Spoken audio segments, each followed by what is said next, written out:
Welcome to the Sacred Love School in Seville and Amsterdam. We are filming from our school and residence in Seville. And today we have a great honor. But first, I would like to introduce myself and my wife. That she's the one sharing this school with me. My name is Enrique Valenzuela. I'm a doctor. And Annette, well, she will introduce herself. I'm a psychotherapist. I live in Amsterdam, but also I am a goddess. It's a very special day because today we have the honor to have visiting us somebody that's very important in our lives, because she was the one who introduced us some time ago. It was in one of those seminars where I was invited to participate as a collaborator, and I took the good decision to assist to that seminar, and there I found her. Since then, we have lived a very intense relationship along the years, and in a way has created this school in Seville and Amsterdam. Magot, for me, it's very difficult to describe her in a few words, because she's the one who introduced in Occident the tantra and the sacred love, with giving some spiritual magnitude to the love relationships. So it's very difficult to define what she has done, because her work is immense. She has written so many books, some of them who are translated in Spanish, some of them that I have also read, and she has also made a great job in the United States, in California, and all over the world, also in Europe. Throughout my seeking and searching, somebody advised me to go to the school, and since then, so long ago that we don't even remember when it was, maybe 20-something years ago. And since that seminar, I have attended so many others, always welcome to collaborate with them. And in one of those seminars, I was so happy to know who's my wife in these days, and we still collaborate together in the school and all our projects. But let's hear Magot, because she's the one who has to talk, and she's a great example for us and for everybody. Thanks for being here with us, sharing this moment, and for being here in Seville. Our house is open. The doors are open to you and to all your friends. Thanks so much. Hi, Margot. Hi, Annette. It's a pleasure to be here with you. Yeah. And it's a pleasure for me too, because I've told you already, but you have been very important in my life. I came to know sky dancing tantra, and it's truly transformed my life. So it's a pleasure now to talk with you, come to know you. And well, I have some questions I would like to ask you. I think we should just start in a kind of general way. Could you explain a little bit on how did you come to Tantra? How did I come to Tantra? Well, it's a very unusual story. Mm-hmm. I came to Tantra the very first time I made love. Wow. I was a virgin, and I was 18 years old, and I was very much in love.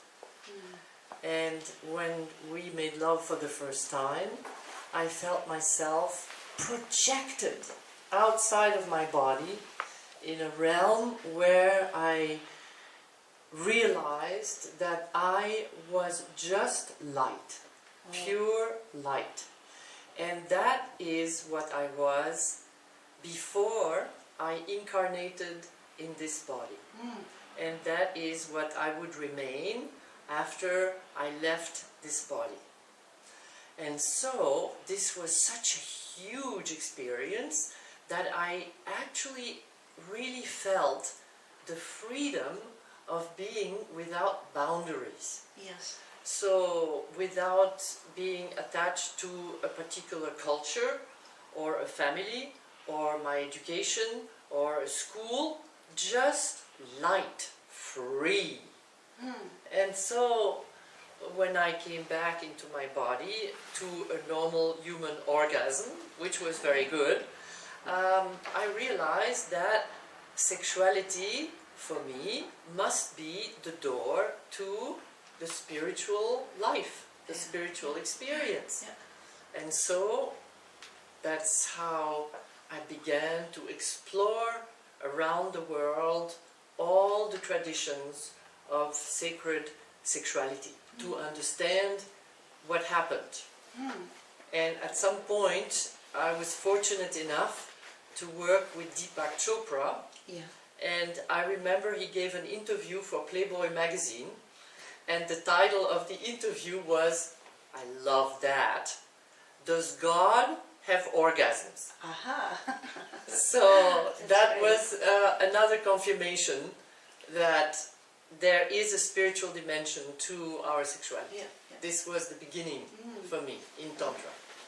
What you describe as your first sexual experience, that's a mystical experience. Yes, it is, indeed. So how special and how lucky you were to have this as an initiation in your active sexual life. Yes and no. Yes and no. You know why the no?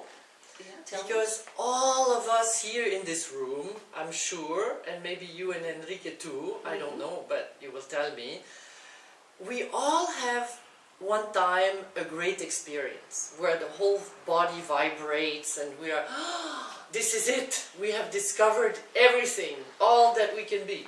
Yeah? And then the next day we want to do it again. We want to duplicate it. We want to repeat it. Yeah. We want to experience it. And then, flat. Nothing happens. Can't be repeated. Can't at will. be repeated because it was grace and ecstasy cannot be controlled. Yeah. Right? Yeah. And that's when we start on our spiritual quest to find out how we can expand our potential. Right? Wonderful, yeah. Yeah, I understand what you're talking about. So, anyway, in this experience, you experienced what I hear, the essence of Tantra. But could you comment a little bit on what Tantra means to you?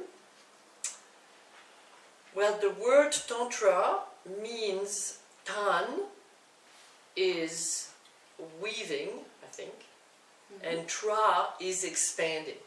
Or vice versa, I'm not quite sure. But anyway, the two roots of the word are weaving together things that look and seem to be opposite, like sex and spirit, for instance, or energy and consciousness.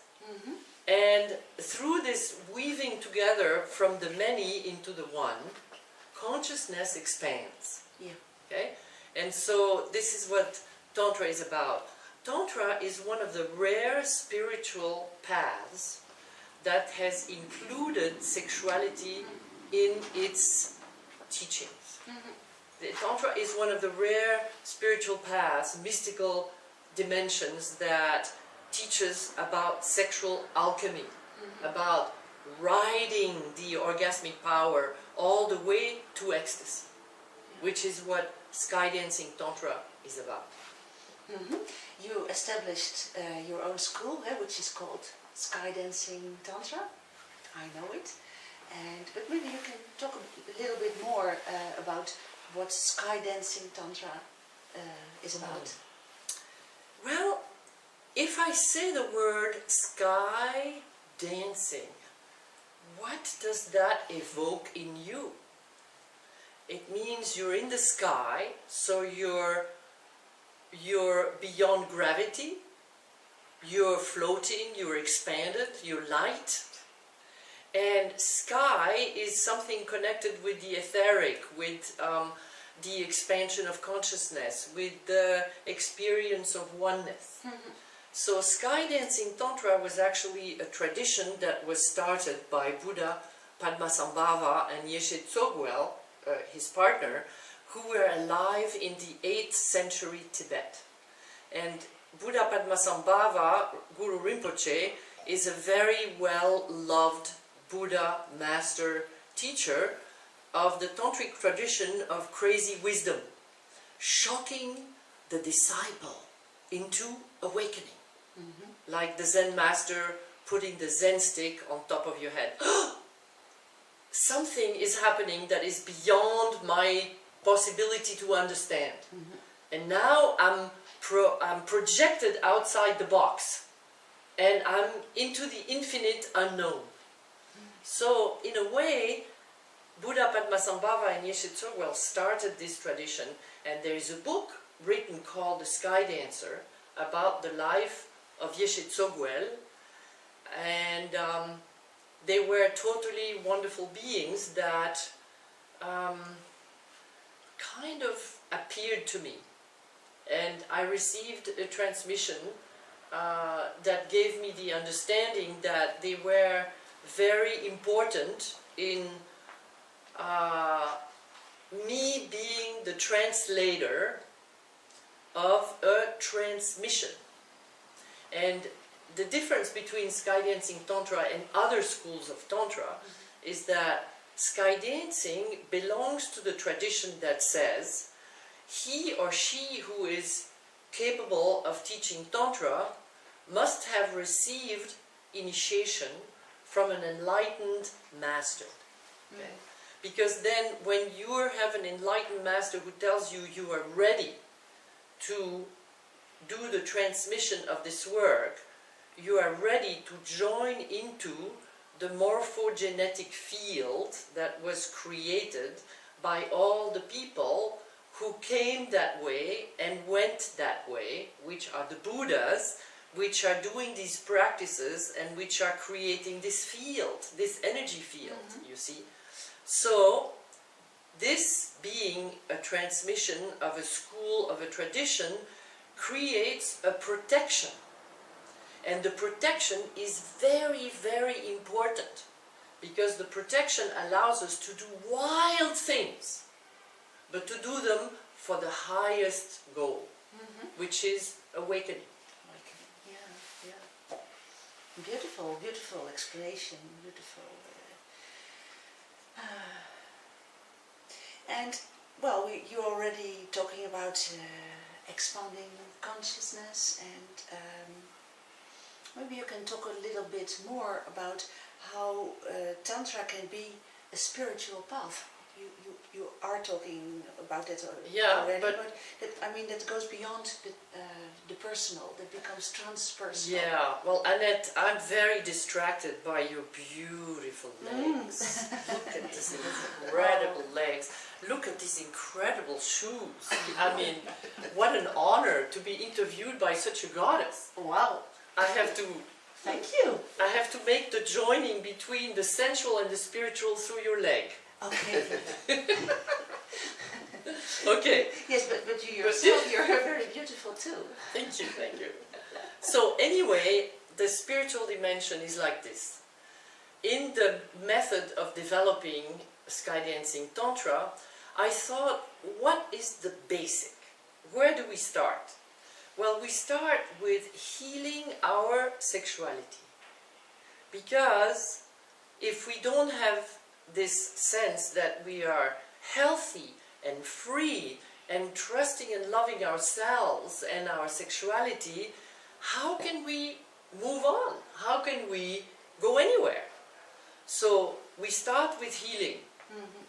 Then we move to developing the multi-orgasmic response. That is the sexual alchemy, which transmutes the power of the sexual orgasm into an ever-changing energy that manifests the marriage between energy, Shakti, and consciousness, Shiva.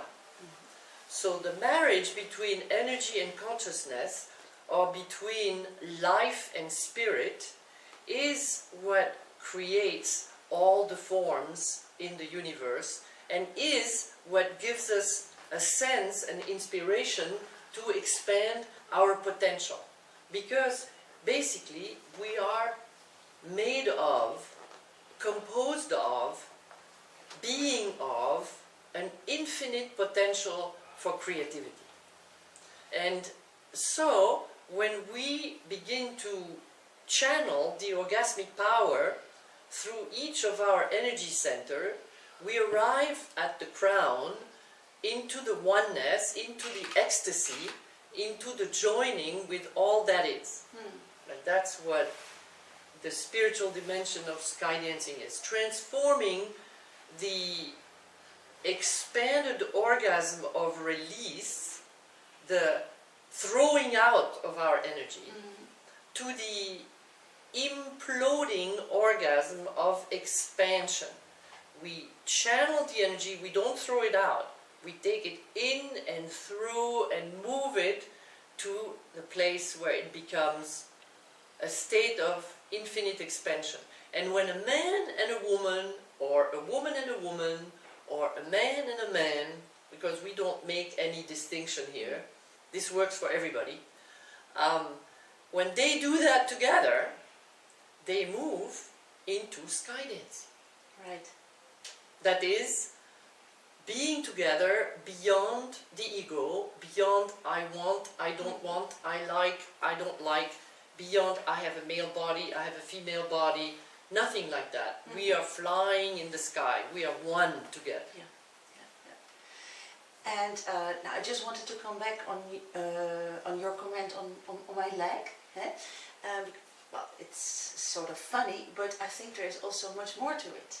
When you see the beauty of my leg and you touch it, that already can be the basis or the beginning of an ecstatic experience for you and for me.